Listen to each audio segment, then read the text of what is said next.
Hey everyone, welcome back to my YouTube channel, and today I'm doing another interview. My guest today has previously been on the Grease UK tour. They played the role of Jonny Casino and they also played the alternate Vince Fontaine in Teen Angel. And today they're going to come on and tell us more about Grease, more about their career, and some tips about how to get into acting as well. So today, Jacob Fisher will be joining me. Hi, I'm Jacob Fisher and I've most recently been in the UK tour of Grease. Thank you so much for coming, Jacob. So today we're going to be talking about yourself and your acting career. And my first question is, when did you kind of first get into the acting world? So I was a bit of a late bloomer, if you can say that. I was your very stereotypical sort of sports kid growing up in secondary school. And my year 8, because we didn't start doing drama until year 8 as opposed to year 7 in secondary school. It's a bit weird. My year 8 drama teacher kind of started pestering me to audition for the school shows and stuff. And I kind of did it as, this will be a little bit of fun, because my mum had always told me, you should do acting because you like taking the mick out of people and all this kind of thing, like doing funny voices, that kind of stuff. But it never really kind of sort of got ingrained in me that it was something that I enjoyed or wanted to do with my life until I was sort of in year 9, I think it was. That was when I auditioned for my sort of first school musical kind of thing. And I auditioned for Little Shop of Horrors, which, we did. And it's not the most stereotypical school show, but it's also not the most abstract, because I know a lot of people that have also done that at school. So I think that's quite a nice starter show for a lot of people to get into. And I played Orange Scrivello, the dentist, and it kind of just... I just enjoyed it. The music was really cool. The script was really good. It's a great show in general. But, it was something that kind of ticked all the right boxes, if you know what I mean. That was kind of when I got the bug, and then did all my GCSEs. I did GCSE drama, and went off to do a BTEC as opposed to A-levels. I did a BTEC in musical theatre, what was called Filton College in Bristol. And then when I was 18, I auditioned and got into drama school, and I ended up going to Arts Ed at 18, which was amazing. Yeah, that's fantastic, and it sounds like the beginning or the early stages of your career definitely does sound like it was a lot of fun. And like you were saying, with like doing the first school musical to going to Arts Ed, it kind of shows how the beginning of your career was definitely a big journey, and it's awesome. Yeah, definitely. And like I said, if it wasn't for my teacher and like my mum for kind of pushing me in the right direction as such, it never would have happened. I would have happily have gone down the sort of the sports, the teaching, like become a PE teacher, or maybe even gone into sort of public services, like being in the police force or something like that. That was kind of what I was going to do. And then this just kind of took over. He says doing jazz hands.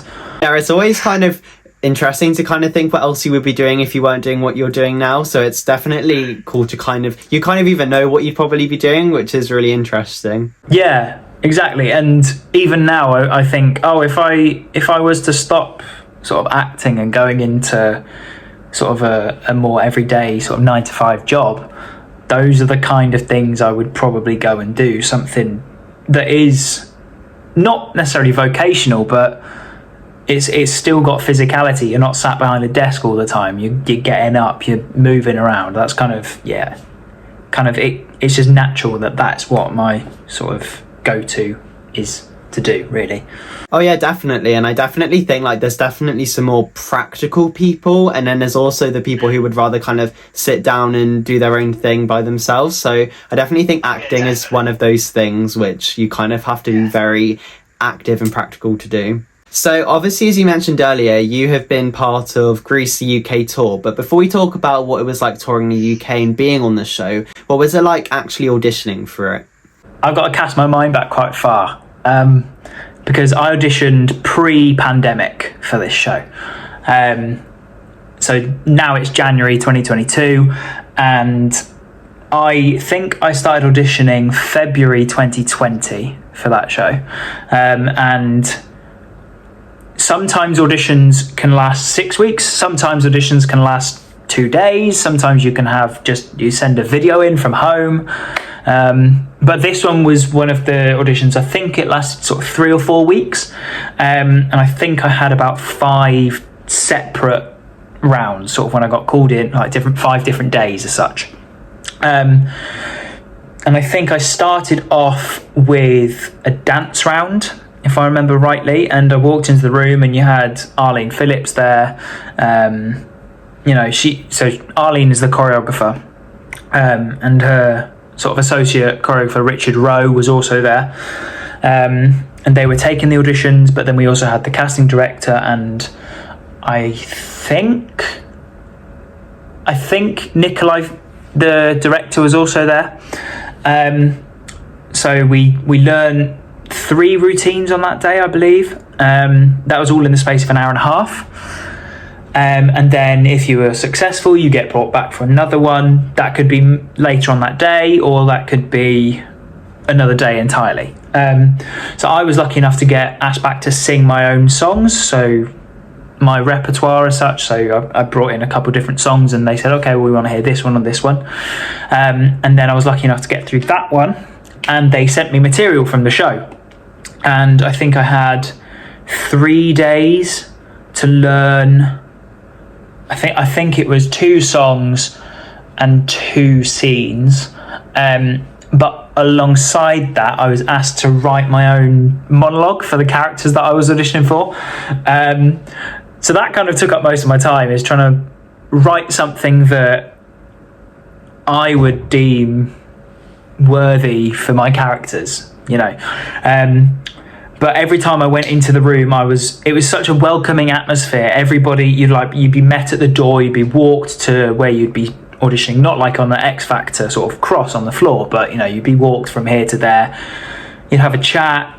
Usually they do that to calm you down if you're nervous, or to just get a feel for how you are as a person. But it's always nice to feel like you are wanted in that room, and they want to know how you are, how you're feeling, because then if you're feeling nervous, they can sort of quash those nerves. So yeah, I went through various different rounds. I think I ended up doing 2 dance rounds and 3 sort of singing and acting rounds. And yeah, so that lasted about 3 weeks in total, and then I got the call sort of a week later saying that I'd been offered the job or the role that I was, which was Jonny Casino.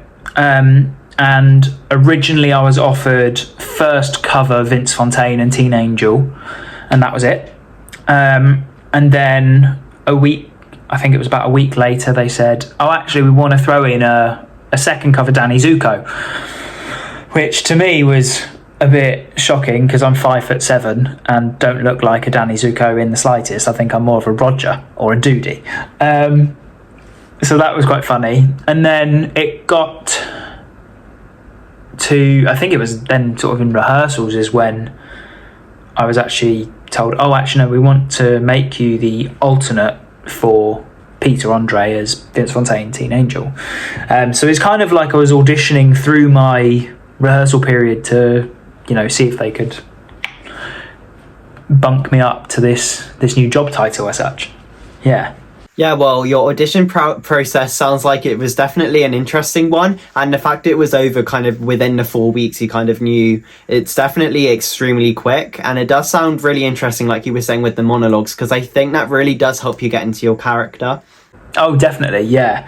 And usually, well, I think with most people that I'd spoken to in the audition rooms, they were only asked to write 1. And I, for some reason, had written 2, so I got into the audition room and I read 1, and then Nicola was like, okay, thank you very much. And I said, do you want to hear the other one? So, yeah, I think I might have over-prepared on that one.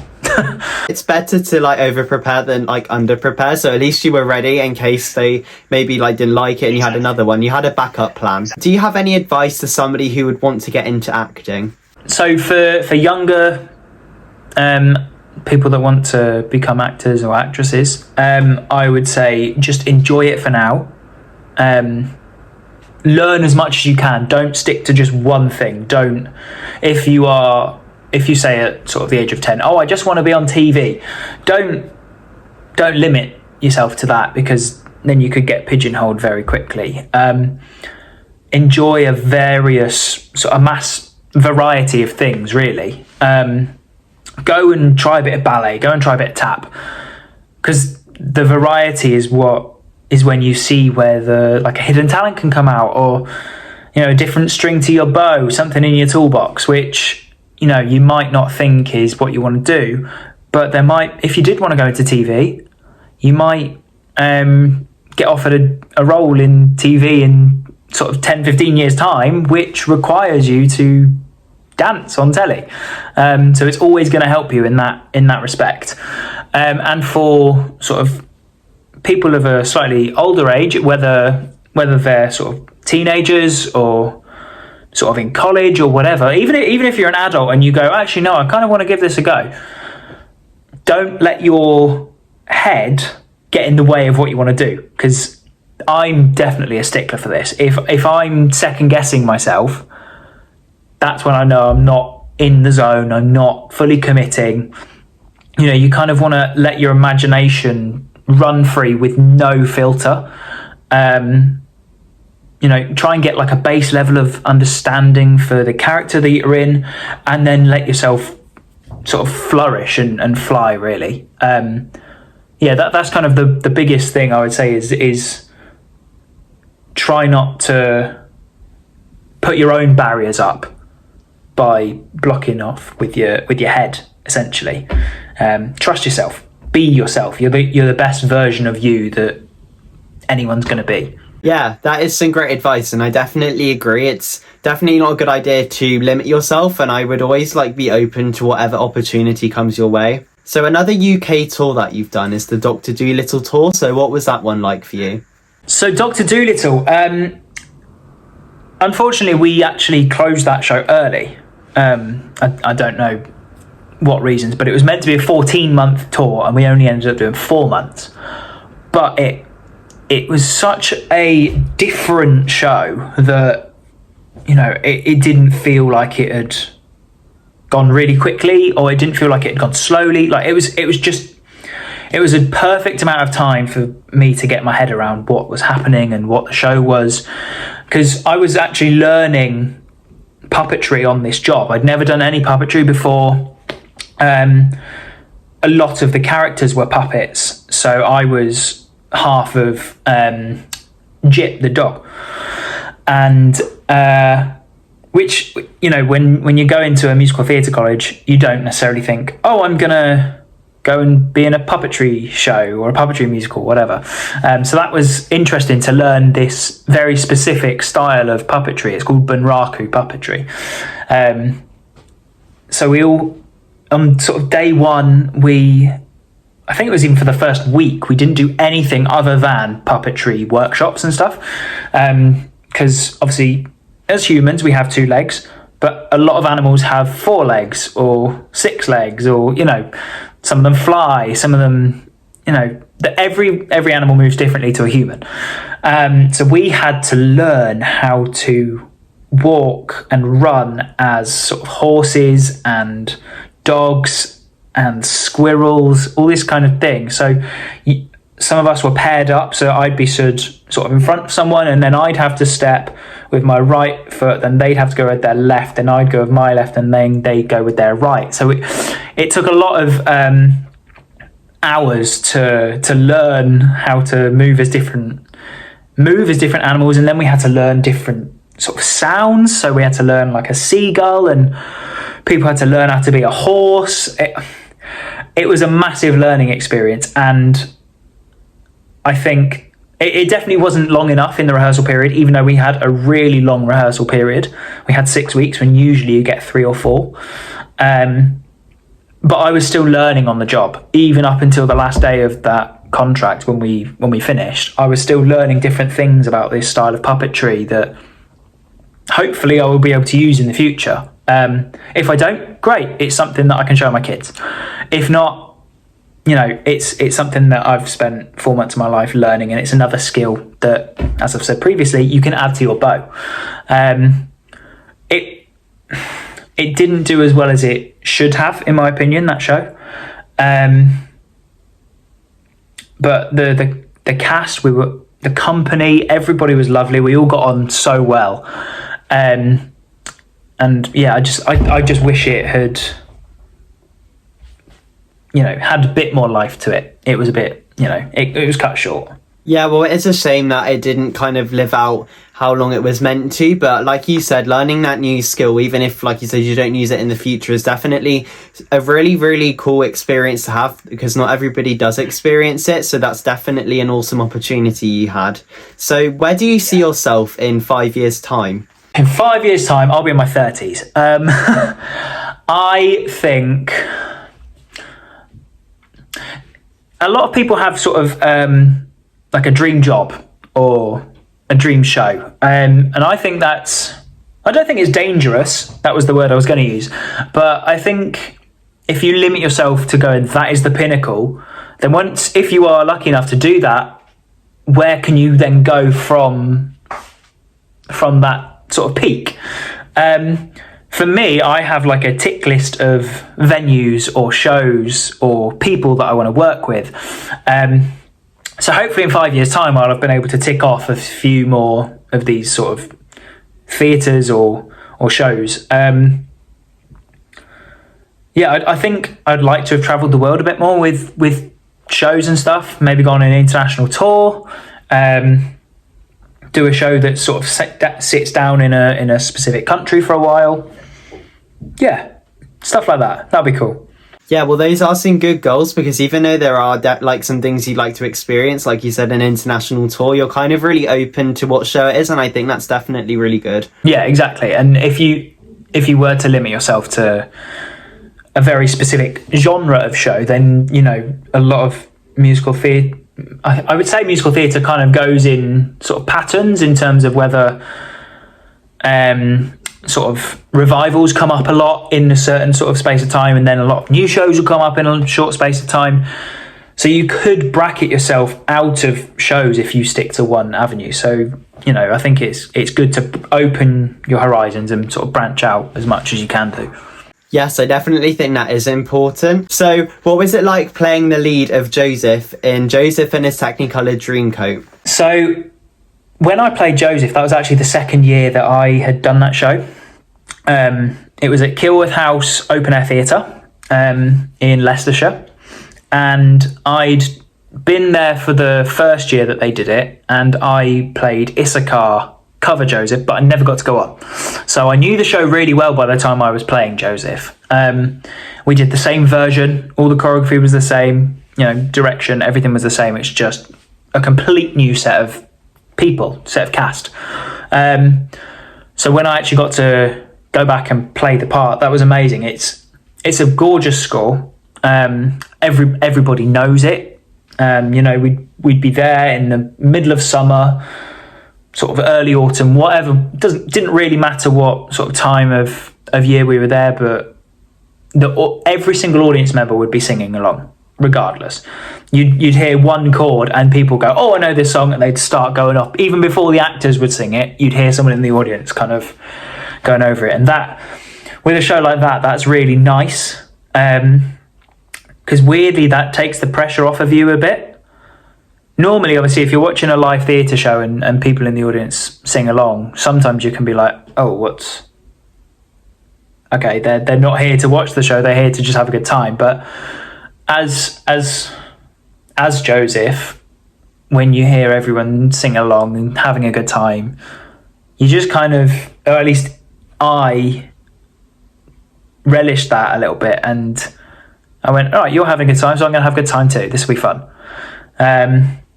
And as I said, it was a beautiful venue. I've been there twice. I'd go back in a heartbeat. It's a gorgeous venue. And beautiful show. Can't complain. And it was a really good version of the show as well, in my opinion. Obviously, I've been in it. I haven't actually watched it. Yeah, well, it's awesome that you got to play the lead in the show and that you did get to come back and do the show again, because obviously that doesn't happen very often, that somebody gets to come back and do a show again. And I have seen pictures of the venue in the theatre, and honestly, it's like in the middle of nowhere. It looks lovely. That is literally the words. It's in the middle of nowhere. The seating, even though it's open air, you've got this amazing sort of canopy roof so that you don't get wet. Or you're not supposed to get wet. Sometimes we got a bit wet when the rain would come in sideways.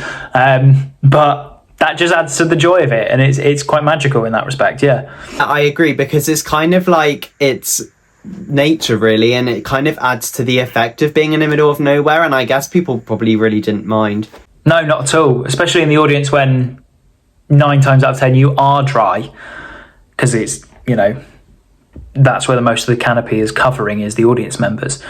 And it's warm a lot of the time. It's a weird venue for temperature in Britain, because obviously Britain is so hit and miss with its weather. It's an outdoor venue that you can do all year round. It's amazing. Yeah, it's really good. It's really cool. Yeah, it definitely does sound cool. And there aren't many venues like that around in the UK, so it just adds to the magicness of it. So what would you say has been the best job or the best moment in your career? That's really hard, because there are different shows and different moments that stand out for different reasons. I'll never forget being on stage in Regent's Park in my professional debut in Seven Brides for Seven Brothers. And if you don't know the show, if you haven't seen the movie or watched the show, it's set in the 1850s in Oregon in America, when, ideals about sort of life are very sort of behind the times to what we would know now. So back then, the story is basically these 7 brothers go into town, steal 7 women and make them their wives. Immediately, nowadays, that's like, no, we don't agree with that. And that's rightly so. But being on stage, doing that show and knowing the ideals that were around back then, it's beautiful when you suddenly hear a helicopter flying over the top of the stage. So we'd be in the middle of, sort of Suitor's Lament, which is a small little number in Act 2. And suddenly you just see this bright light come down, or a helicopter like whirling in the breeze or whatever, or even you see this pigeon in the middle of the afternoon fly across in front of your face and go and sit on, like a kitchen chair that's in the scene behind you. It's kind of unexpected. As I was saying with Kilworth, you're open to the elements, and every show is different because of that. So I'll never forget that. Another thing is sort of when you're put with an incredibly homely sort of company of people that just by chance have all been put together. So when I did Addams Family, the UK tour, that was what that felt like. Everybody in that company got on so well. There was, I don't remember a single bit of beef going on at all in the contract, which is rare, because you practice, especially on tour, you're with these people all day, every day, because you're traveling from venue to venue, city to city, countries, you're doing the show, you're hanging out with them during the day. But we all got on so well, because I think it comes down to respect. Everybody respected the show, everybody respected each other, respected the craft. And it was just one of those shows and those companies that kind of filled your heart. And I would do that show again, happily. And then obviously, as we mentioned earlier with Joseph, that's another sort of moment that I'll cherish, like my first big lead in a show, opening the show, just standing on a hay bale singing. That's really, stuff like that. Those are 3 moments that I'll pick out. Yeah, those 3 shows definitely all sound incredible, and I think each of them kind of have their own element, which makes it really special, and it's awesome that you got to experience them. So as we were talking about earlier, we were talking about what it was like auditioning for Grease, but what was it actually like being part of Grease and getting to be able to take part in such an iconic show? I mean, you've just said the words right there. It's iconic. Everybody comes in with their sort of preconceptions of what the show is going to be, and we all did that on day one of rehearsals. There were some people that had done the show before, some people that, like me, were brand new to the show. We got to Leicester, and on our first day in Leicester, Nick and I just went, everything you remember about the show, we're going to throw it out and we're going to turn it into this dark and gritty version. Which to me was really exciting because, yes, the film is iconic, but I love shows that kind of flip it on its head and you're not actually expecting some of the stuff to happen that happens. You know, there are new songs not new, but different songs in the stage show that aren't in the movie. You know, there's one which isn't actually like actively sung in the film called Freddie My Love. You might hear it on the radio at some point. But in the stage show, it's sang by Marty. And that's my favourite song in the show.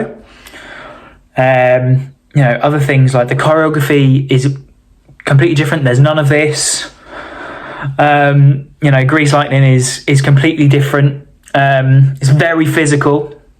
There's a lot. At one point, we did something called a flying squirrel, which is when you do a press up and then jump like after you've done the press. Like it's crazy. Like you don't ever do that. Well, at least whenever I was on stage, I never came off without like dripping in sweat. It was so physical. It was such a physical show. And that was just as my Jonny Casino ensemble track, because, you know, you'd be moving set, you've got this massive car that's coming on stage that you're having to lug around, push, spin it around. You've got these massive stairs that you've got to move, everything. Like it was a really physicalized show. And that was, I think that was a really good version of it to show the gritty side, like the bare bones of the set were like stripped away. We didn't have that much sort of, we didn't really have any massive pieces of set, but the pieces of set that we did have were stripped back so you could sort of see through the stairs to what was going on between them. And yeah, it just gave it a different dimension to what people would assume from watching Grease. And I loved that. Yeah.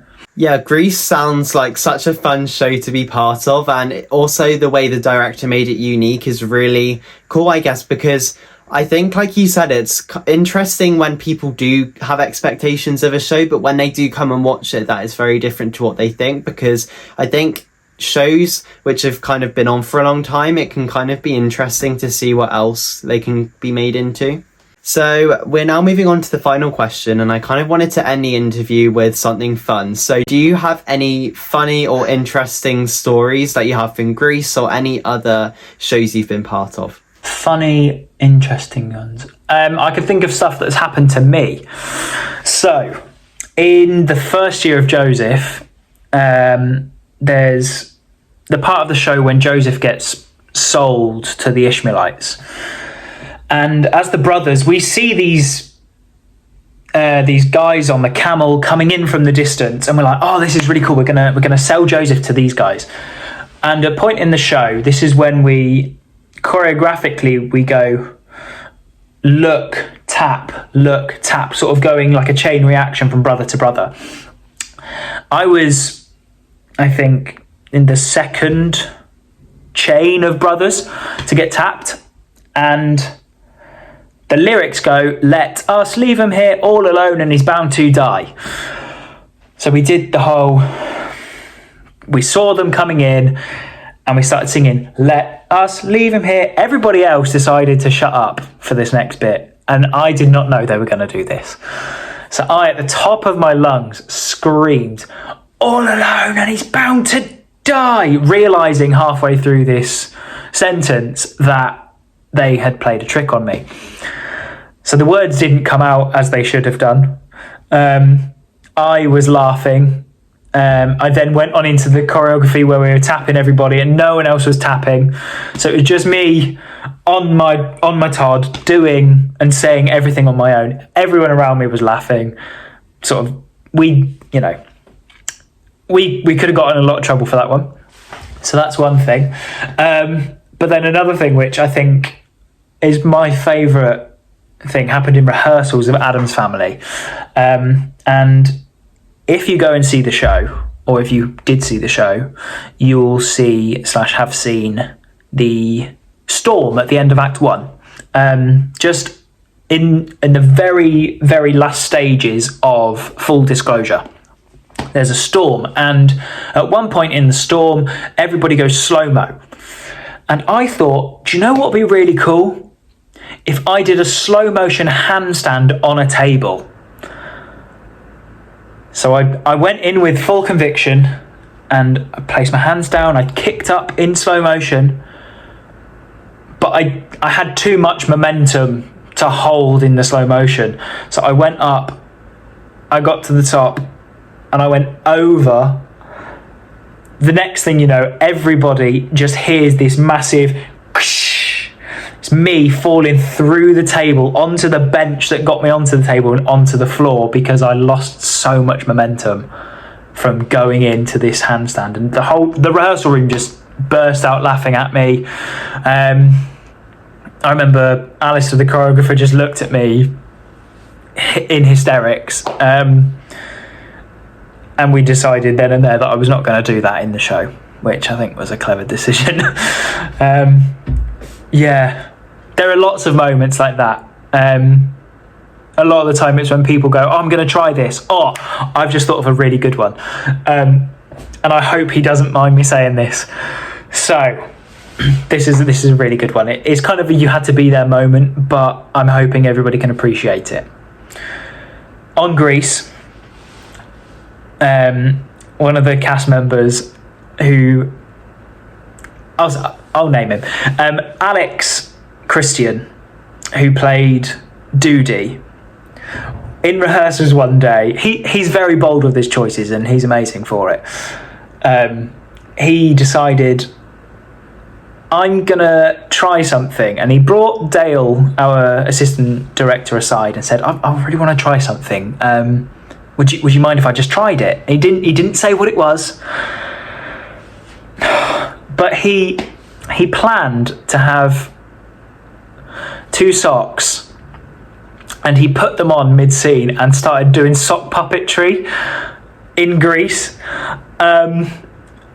It's when Doody is singing, or is either just about to sing or has just sung in Jan's basement, and he decided to get these sock puppets out and was like, oh, hi Doody, yeah, that was really good. Didn't tell anyone that this was going to happen. And once again, the rehearsal room was in hysterics. They couldn't continue with the rehearsal for 15-20 minutes because every time they tried to do the scene, they started laughing again. I think the rehearsal actually got cut short that day because, you know, it got to the point when you just couldn't work. So I hope, Alex, if you're watching this, please forgive me. He won an award for it, I'm pretty certain, for best rehearsal moment. Oh no, I don't think he did, but he should have. He definitely got mentioned for it. It was, honestly, it's one of my favourite rehearsal moments I've ever been in part of. It was amazing. But yeah, those sort of things happen all the time. Yeah, well, thank you for sharing those stories. They're 3 very funny stories, especially the last one. That definitely does sound like a fun moment to be part of. So that kind of does conclude the interview. And I just wanted to say thank you so much for coming on and talking about Grease, your career, and sharing all your advice you have. No, thank you for having me. Thank you. You're welcome. And also thank you to everybody who watched the interview. I hope you enjoyed it, and I'll see you soon for another one. Bye, guys.